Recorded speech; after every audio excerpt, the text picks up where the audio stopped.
Достор, сіздер менен Мирлан Батырханов. Мына Малайзиядан Ланкави аралынан шоу салам. Бұл жерде көптеген аралдар бар екен, ошоларды көрүп жүрөбүз. Бирок бүгүн сіздер менен биз аябай кызыктуу темалардан бирине сөз көтөрөбүз. Демек бул каржы пирамидаларын кантип таануу. Акыркы мезгилде көптөгөн адамдардан ушул проектти көрүп бериңизчи кандай, бул проектти көрүп бериңизчи кандай, бул проекттин келечеги кандай, бул проект алдабайбы, батир алайын дедим эле, бул проекттен кандай болот.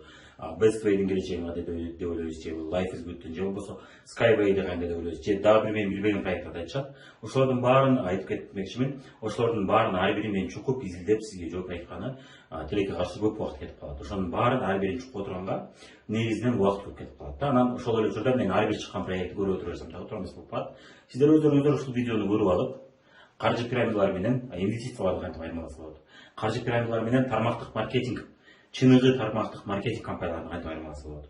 Ошондой эле жашыруун финансылык пирамидалар бар, жашыруун каржы пирамидалары бар. Алар тармактык маркетингке окшош, бирок алар тармактык маркетинг эмес. Ошолорду кантип айырмалай аласызды, сиздер ушул пункттардын жардамы менен үйрөнүп алсаңыз, сиз менден сурап отурбай эле өзүңүз эле көрүп, өзүңүз толук маалымат алып, өзүңүз керектүү суроолорду берип отуруп түшүнүп алчу болуп каласыз. Менден мындайча айтканда көз карандысыз болуп каласыз. Ошол себептен ушул сабакты сизге пайдасы тиет. Эми бул сабакта биз негизги 3 блоктон турган сабакты көрүп кетесиз. Биринчиси биз тармактык маркетинг менен каржы финансы пирамидасы менен айырмасын сүйлөшүп кетебиз. Биринчи блогубузда классикалык каржы пирамида, андан кийин жашыруун тармактык маркетингти дагы салыштырып кетебиз. Кадимки чыныгы тармактык маркетинг менен. Ошол эле учурда кадимки инвестициялар менен каржы пирамидалардын айырмасы эмне? Ошону көрүп кетебиз. 3 блоктон турган биздин видеолорубузду сөзсүз түрдө көрүп чыгабыз. Эми негизинен бул жерде 2 түрдүү мына тармак турат, көрүп атасыздар. Бир тармак сизди өз турмушуңузду жакшы жакка өзгөртүүгө, көптөгөн адамдарга өзүңүзгө турмушуңузду жакшы жакка өзгөртүп, башкача турмушка жетүүгө, чет өлкөлөргө саякаттарга, ошондой эле үй, батир жана башкага керектүү акчаны табууга жардам берчү. Сонун дээрлик көпчүлүк учурда аз акча менен, аз гана кичинекей акча киргизип, же болбосо нолдон бизнес баштап, чоң деңгээлге чыгууга жардам берчү курал. Ал эми экинчиси болсо бул шылуундар ачкан уюм, булар мошенник уюмдар, булар мыйзамсыз, деги эле көпчүлүк өнүккөн мамлекеттерде, мыйзам өнүккөн мамлекеттерде бул уюмдарды түрмөгө отургузат. Бул уюмду ачкан адамдарды, ошондой эле ушул уюмдарга активдүү иштеген адамдарды түрмөгө отургузушат. Жакында эле мисалы үчүн Финика уюмунун ачкандары жана ошол компанияны аябай катуу жарыялаган ырчыларды, жылдыздарды түрмөгө отургузушуп, азыр сот иши жүрүп атат. Көрдүңүздөр, Финика уюму. Буга чейин мисалы Финикада иштегендерге айтканда менен аябай катуу талашкан, бирок натыйжасы эме болуп жабылды. Дүйнөдө көпчүлүк мамлекеттерде көпчүлүк ушул финансы каржы пирамидаларын ачкан адамдарды дүйнөлүк дээрлик бардык жерде соттоп, камакка отургузуп, түрмөгө отурушат. Жана жабып коюшат. Ал эми өнүккөн мамлекеттердин дээрлик көпчүлүгүндө, дүйнөдө көпчүлүк мамлекеттерде тармактык маркетинг компаниясын ачкан адамдарды эч убакта соттогон эмес, соттобойт дагы, соттобойт. 71 жылдары 1970-жылдан 75 жылга чейин 4 жыл сот иши болгон. Ал мезгилде тармактык маркетинг эмне экенин дээрлик мыйзам юрисдикцияда бул түшүнүк болгон эмес. Коомдо укук коргоо органдарында, ошондой эле торговый палата деп коет, ошол уюм билген эмес. Ошол 4 жыл сот ишинде анан кийин тармактык маркетинг эмне экени жөнүндө түшүнүк пайда болуп калган. Ошол мезгилдерде да франшиза эмне экенин түшүнүшкөн эмес. Франшиза деген түшүнүк бар бизнесте. Франшизанын жардамы менен канчалык адамдар байып кетишти. Бизнеске жөндөмү жок адамдар байып кетишти. Тармактык маркетингде ошондой болду, канчалык адамдар байып кетишти. Жана франшизадан да бир убакта бул мошенничество деп ойлошкон. Тармактык маркетингде дагы башында түшүнүк жок болуп мошенничество деп ойлошкон. Кийин бул кадимки бизнестин бир түрү экенин түшүнгөндө бул мыйзамдуу болуп калды. Ал эми бул азыркыга чейин бул мошенничество деп эсептелет. Анткени дегенде чындап эле ошого себептер бар. Ошон үчүн сиз бул экөөнүн айырмасын билип алчу болсоңуз, сөзсүз түрдө сизге жашоодо чоң пайдасы тиет. Кайсыдыр бири сизди акчаңызды алдырып коюуга, мен жана окуяларда буга чейин видеомдо көрүп кеттиңиздер, тармактык каржы пирамидасында иштегенде эмне болушу деген окуяны көрүп кеттиңиздер. Арасында кимдир бирөө өзүн өзү асып алды, кимдир бирөө болсо үйсүз калды, кимдир бирөө болсо ал жерде качып кетүүгө аргасыз болду, кимдир бирөө болсо бизнесин жаап кетүүгө аргасыз болду, кимдир бирөө болсо көчөдө жүргөндө бетин алып каччу болду. Кимдир бирөө болсо азыркыга чейин аны сот ишине чакырып турат. Көрдүңүздөр, мунун баары ушу каржы пирамидасы жасаган иштер. Ал эми тармактык маркетингде сиз тескерисинче чет өлкөгө саякатка чыгып аткан, көп жылдан бери иштеп отуруп үй салып алган жана башкаларды көрөсүздөр. Бул учурда дагы болушу мүмкүн, бирок Арадан 2 жыл 3 жыл өткеннен кейін мен үй салдым же тигендей болдым дегенден кейін сіз адамдардың қашып жүргенін же болмаса башқа проект қашып кеткенін көресіз. Ал проект болбай қалды. Көрдіңіз, ошон үчүн бул экөөнүн айырмасын билип койсоңуз бул эң пайда экен. Эми ар бир пункттарды талкуулап кетели. Пункттардын жардамы менен сиз каржы пирамидасы экенин түшүнүп каласыз. Каржы пирамидасынын биз бүгүн классикалык түрүн, ушул сабакта классикалык түрүн карап кетебиз. Классикалык деген бул эч кандай товар же кызмат жок. Бирок айта кетейин, ушул пункттардын бирөөсү болгон болсо гана бул каржы пирамидасы деп ойлобоңуз. Ушул пункттарды мындай санап келгенде бир нечеси болгондо бул каржы пирамидасы экен деп түшүнсөңүз болот. Демек кеттигенде биринчи пункт бизде баса менин почерким анча эмес, ошон үчүн унутпайсыздар, мен кооз жаза албайм. Мен сүрөтчү эмесмин. Ошон үчүн мен көбүнчө слайд менен жасаган аракет кылган буга чейин. Эми мына биринчиси мына продукция, биринчи пункт тармактык маркетингде кандайдыр бир продукция же болбосо кандайдыр бир кызмат бар. Ал эми каржы пирамидасында болсо продукция, кызмат жок. Анын ордуна убада же товар. Сиз келгенде акчаңызды мисалы үчүн 500 сом болобу, 300 сом болобу, 200 сом болобу, 1000 сом болобу, 5000 сом болобу, 100 000 сом болобу бересиз. Колуңузга кандайдыр бир убада аласыз. Келечекте бул товар келечекте көтөрүлүп кетет баасы, сен байып кетесиң деп сүрөттү сатышка бирөөсү. Же болбосо ошол сыяктуу кандай бир сертификат. Ушул сертификатты алсаң, сен эртең четиркөөгө чыкканда сага чоң арзандатуу болот деп туруп бир 500 долларга сизге бир сертификат сатат. Же болбосо кандайдыр бир ушул акчаны салып койсоң, эртеңки күндө сага айына ушунча пайыз түшүп отуруп, же болбосо жылына 100%, 200% түшүп отуруп, сага чоң киреше түшөт дейт. Муну инвестиция менен адаштырбаңыз. Инвестицияда башка пайыздар, каржы пирамидасында башка пайыздар. Каржы пирамидасынын пайыздарын көрсөңүз, сиз батылай байып кетесиз. Бир жылга жетпей акчаңызды чыгара аласыз. Кадимки инвестицияларды сиз бир жылда чыгара албайсыз, көпчүлүк учурда. Ошон үчүн экөөнүн айырмасы бар. Бул боюнча дагы инвестиция боюнча сүйлөшүп кетебиз. Демек, кандайдыр бир убада аласыз. Бул жерде убада эмес, кандайдыр бир продукция же кызмат аласыз. Экинчи пункт бизде киреше, келген адамга киреше жасаган соодасы үчүн өчөт. Кандайдыр бир адам келди дагы ошол компанияга анын соодасын көтөрүп бергени жардам берип, анын соодасын көтөрүп берди. Ошол кызмат үчүн компания киреше төлөйт. Башкача айтканда, сиз кандай бир шашлычный келдиңиз, шашлыгын жеп көрдүңүз, шашлык сизге жакты, сиз досторуңузга мактадыңыз, досторуңуз келип ал жерден келип шашлык алып жеди, ал кафеге киреше түштү. Ошол сиздин озеки жарыяңыз үчүн катар катар сизге кафе мисалы үчүн кандай бир арзандатуу же акча төлөдү дейли. Тармактык маркетинг ушун сыяктуу акча төлөйт. Кандай бир жарыя ишине, ошол сиз товарын же кызматын элге таанымал кылганы өткөргөнү жардам бердиңиз. Уюштуруп отуруп, же болбосо өзүңүз көтөрүп барып сатып, же болбосо көптөгөн адамдарды кардар кылып катталып өзү үчүн ал деп айтып атып, сиз анын соодасын көтөрүп бердиңиз. Ошол кызматыңыз үчүн сизге акча төлөйт. Ал эми каржы пирамидаларында киреше кандай бир товар же кызматты өткөргөнүз үчүн эмес, адамдар келип кандай бир убаданы сатып алды. Ошол убаданы сатып алган үчүн сизге киреше төлөп атат. Инвестиция менен адаштырбаңыз. Инвестициядагы партнерская программа деп коет. Партнерлык программалар бар. Кимдир бирөө келип акчасын салды, акция же облигация алды, ошол кызмат үчүн брокерлерге же ушундай сатып берген үчүн кызмат берет. Экөөнүн айырмасы бар. Кийинки биздин инвестиция деген блокту көрөсүз. Ошол инвестицияны эске албасак, эгерде инвестиция жок болсо чындап, анда бул каржы пирамидасы. Кийинки көрүнүш бул жерде биз акчаны бергенибизде колубузга товар же кызмат алдык, Ал эми каржы пирамидасында биз акча бердик, колубузга кандайдыр бир ваучер алдык, же сертификат алдык, же криптовалюта алдык, же болбосо убада алдык. Криптовалюта жөнүндө аз айтып кетем. Сертификат жөнүндө айтып кеттим, кандайдыр бир эртеңки күндө сен арзандатуу менен аласың. Же болбосо ай сайын ушундай 100 доллардан сала берсең, эртеңки күндө сен четиркөөгө саякатка топтолуп калат, барып эс алып келесиң деген сыяктуу дагы проекттер болот. Арасында албетте чындап эле четиркөөгө саякатка алып бара тургандар бар, арасында андай эместер бар. Анын нерсени көңүл буруп карап көрүшүңүз керек. Эгерде көпчүлүк адам чындап эле ошол компания аркылуу четиркөөгө саякатка чыгып атса, анда аларда кызмат бар. Эгерде эч ким саякатка чыкпай эле жөн гана акча топтормой болсо, анда саякат бул жөн гана эмне? Бул шылтоо. Бул боюнча биз дагы жашыруун каржы пирамидалары дегенде сөз көтөрөбүз. Жашыруун ошентип түшүнөбүз. Товар же кызматка окшогон бирдеме бар, бирок ал товар же кызматты эч ким колдонбойт. Колдонгондо да эч ким реклама кылбайт. Алардын максаты кызмат өткөрүү же товар өткөрүү эмес, алардын максаты эптеп акча жыйнамай. Анда каржы пирамидасы, көрдүңүз. Колуна убада же бир түшүнүксүз бир товар алды. Кийинки көрсөткүч, колунан келбей калса, келген адам колунан келбей калчу болсо, акчасына товар алды, бирок колунан келбей калды. Бизнес кылам деди, же болбосо өзү иштебей койду, көпчүлүк учурда жалкоолонуп өздөрү иштешпейт. Же болбосо сабактарына катышты, бирок кыймылдабай койду, же болбосо өзүнө ишенбей баштабай койду. Негизинен кылбай койду, жасабай койду, колунан келбейди. Натыйжасында ал берген акчасында колунда продукция же кызмат калып калды. Аны қаласа өзі қолданып қояды, же болмаса біреуге белек қылып қояды, же болмаса біреуге сатып ақшасын шығарып салады. Басқаша айтқанда, жаңағы базардағыдай, базарда біз қандай бір продукцияны алдық, товарды алдық, бирок аны қолданбай қалсақ, бұл өзіміздің ішіміз, демек біз тура емес сатып алу жасадық. Ошол сияқты адам күйгөн жок. Егер де алгачында эле керектүү товар болсо, кээде болуп калат, тармактык маркетингде деле туура эмес иштегендер керексиз товарды туура келбеген адамга сунуш кылышат. Болот андай учурлар. Бул эми кээ бир адамдардын катасы. Бирок негизинен системада, компанияда эгерде көпчүлүккө керектүү эле продукциялар болсо, анда бул тармактык маркетинг.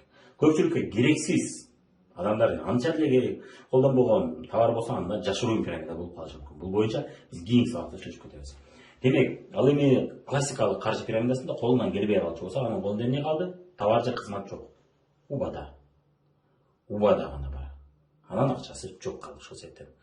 Ал убаданы акчага сата албайт бирөөгө, Кээ мен ордума ал келечекте сен ушул компания байып кетсе, сен байып кетесиң деген убаданы адамдар көп ала бербейт. Мен анда өзүм эле каттап албайм, сенсиз деген нерсе болот, Ошол сыяктуу акча жоготуу болот. Кийинки пункттар бизде пункт 5-пункт. 5-пункт демек кошулуу же акысыз болот, же болбосо кандайдыр бир символикалык суммада. Бул кичинекей гана сумма болушу мүмкүн. 500 сом, 1000 сом, 200 сом, 500 сом, 300 сом болушу мүмкүн. Бирок колуна кандай бир каталог, же болбосо кандай бир пробниктерди берет, же болбосо кандай бир жарыяга керектүү материалдарды берет. Биз иштеген компанияда мисалы үчүн акысыз. Каталат, анан кичине гана суммага 1000 сомдук гана продукция алып бизнести баштай берет, Символикалык сумма деген ошол. Демек, бизнеске кошулуу үчүн чоң сумма керектин кереги жок. Деген учурда көпчүлүк учурда бул чыныгы тармактык маркетинг. Албетте, тармактык маркетинг компанияларынын арасында $500 товар алып баштаган компаниялар бар, $300 товар алдырып баштагандар бар, ар кандай. $1000 товар алдырып баштагандар бар. Ал жерде мен сөзсүз чоң суммага алса, бул каржы пирамидасы дегенден алысмын.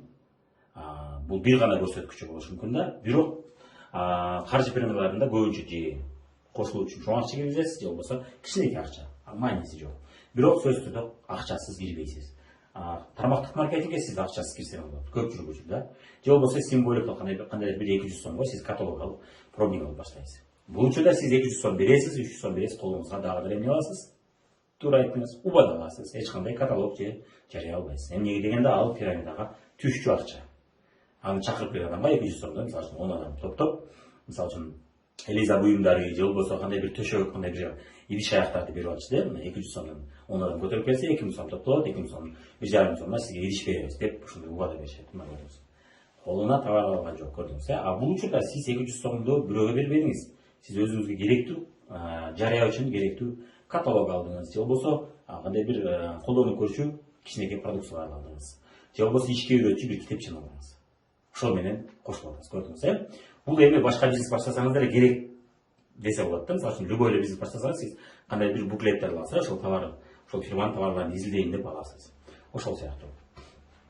Кийинки көрсөткүч лидерлер ал компанияда же проектте бат-бат алмашып кетип турушат. Тынбай проекттерди алмаштырып турушат. Эгерде каржы пирамидасы болсо ушундай болот. Лидерлер бат-бат ар 2-3 жыл сайын бир проекттен экинчи проектке секирип келет.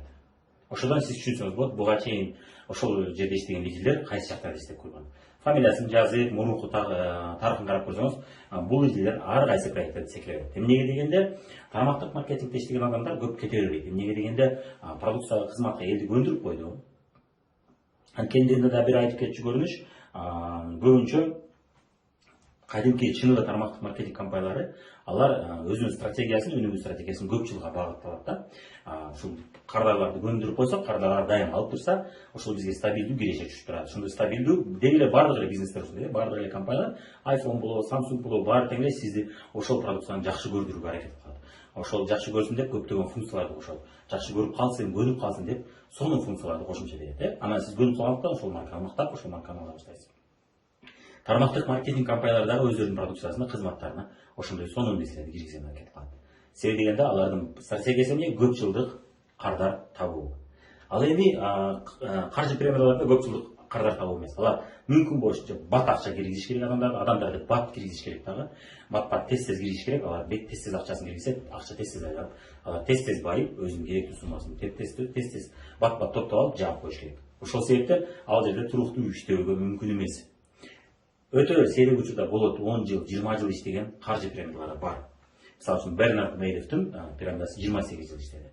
Бул боюнча мен ушул эле плейлистте көрсөңүз болот, финансылык пирамидалар деген плейлистте көрсөңүз болот. Ал жерде финансылык пирамидалардын тарыхы деген бар. Ошол жерде Мейдовду көрүп чыксаңыз болот. Мейдов АКШ керек болсо финансылык пирамидаларды эң көп кармаган мамлекет, эң көп пирамидаларды кармап камаган мамлекет.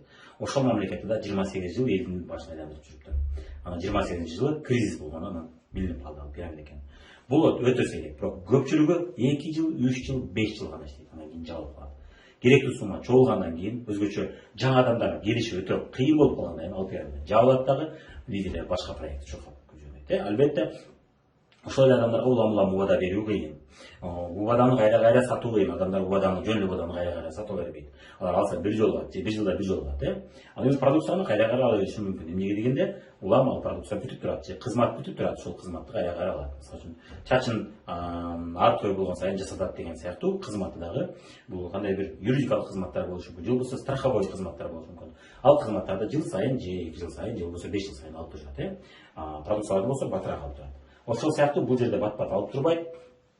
Ошон үчүн бир эле адамды кайра эски убада менен алдап туруу кыйын. Ошон үчүн компания жабылбаса да алар башка проектке секирип кетишет. Ушудан эле билсеңиз болот. Ар кайсы проекттерде иштей берсе, анда бул каржы пирамидада иштеген лидерлер. Алар айткан проекттердин көпчүлүгү каржы пирамидалар. Алар каржы пирамидалар боюнча эксперт, алдоо боюнча. Ал эми тармактык маркетинг компанияларындагы лидерлер көп кете бербейт. Болот, албетте кандай бир группа бар, бир тармактык маркетинг компаниясынын башында болуп калалы, кокой эл биле электе мен айтып калайын деген стратегияны иштеген лидерлер бар. Алардын көп жылдык стратегиясы жок. Алар деле пирамидчиктерге, пирамидаларда иштеген адамдарга окшош. Алар мен сетевиктер же бизнесмендер деп айта албайм. Алар оюн катары көрүшөт да. Ал эми чыныгы ушул тармактык маркетингде күчтүү чоң акча табам, мен топ жогорку деңгээлде болом. Мен айына миллион сом, 10 миллион сом, 100 миң, 50 миң доллар, 20 миң доллар, 30 миң доллар табам деген адамдар бир компанияда иштеген аракет кылышат. Болот, алмашып калышы мүмкүн. Туура келбей калышы мүмкүн компания. Бирок алар улам алмаштыра бербейт да. Түшүнүңүз. Кийинки пункт бизнес. Бул жерде экени даана билинип турат бул бизнес экендиги. Кандай бир продукция же кызматты элге сунуш кылып, ошонун негизинде акча табат. Түшүнүктүү да, акча кайдан түшүп атканы түшүнүктүү. Жана легенда болот бул компанияларда. Бирок көпчүлүк жерде ал легендалар мындай кандай бир аз күчөтүп айтуу болушу мүмкүн, бир аз кооздоп айтуу болушу мүмкүн да, кандай бир компаниянын кантип ачылды, же продукцияны кантип чыкты, кантип ойлоп табышты, ошонун легендасы болот. Бирок кооздоп айтылган болушу мүмкүн. Же чыныгы окуясы легенда окшоп болушу мүмкүн. Ал эми каржы пирамидаларында болсо биз кандай бир чоң легенда, ой биз моундай деген компаниябыз, биз деген өтө громкий мындай кыйкырган легендаларды айтышат, өтө жок нерсени баардыгы айткандай легендалар да. Силер бул тармакты изилдеп жүрүп түшүнүп каласыз, эмне айырмасы эмне экенин түшүнүп каласыз. Анан сөзсүз да ал жерде альтруизм бар. Альтруизм дегенибиз бул деген кандай бир миллионер мына компания ачып атат, эми өзүм эле байбай элди да байытайын деп дагы бир бизнес ачып атат. Анан элдер байысын деп сонун пайыздарды, проценттерди төлөп атат. Сен байып кетсин деп ушундай проценттерди берип атат деген бир альтруист. Альтруист деген билесизби? Альтруист деген бул элге жакшылык кылайын, өзүм пайда көрбөстөн дагы жакшылык кылайын деген сөздөр. Каржы пирамидаларда ушуларды көп аз. Касса взаимопомощи дегендер бар.